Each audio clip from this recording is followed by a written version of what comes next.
Welcome to ECN Trade Daily Video.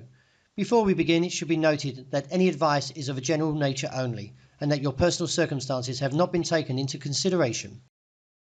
Hello everyone, my name is Rob Clayton and thank you for joining me.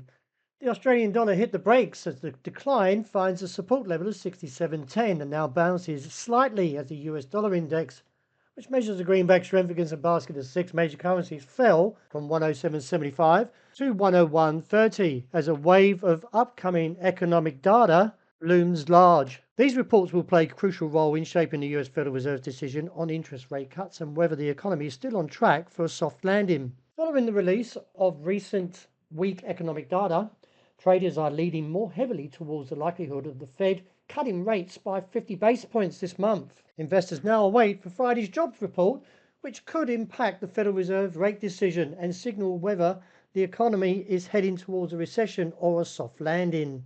A weak report could spike recession fears, while a strong report may provide relief. Looking ahead to today, the RBA Governor Michelle Bullock will be speaking at the Anki Foundation in Sydney later, with audience questions expected. So based on the technicals, we still need a little bit more firmness in terms of supporting the bounce from 67.10 and look on towards the region of 67.65 to 75.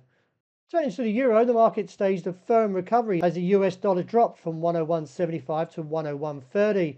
With all eyes on the key US economic data, eyes will be on the main event, which is the non-farm payrolls report.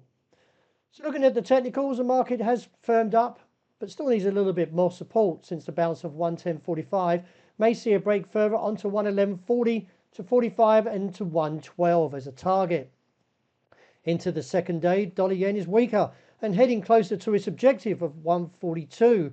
Now, a break beneath 141.60 does give further indication to the bearish bias and sees little support until the region of around 136 down to 130. A big drop and a key level, as I mentioned, at 141.60.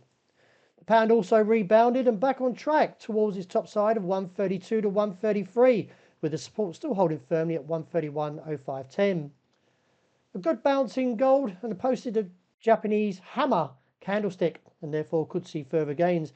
And long as the support holds around 2,488, I do anticipate a move on to 2,514 to 16 and then above there around 2,530 to 32. Wrapping up with oil, the market's plummeted further but finding support at this level seen at 68.60.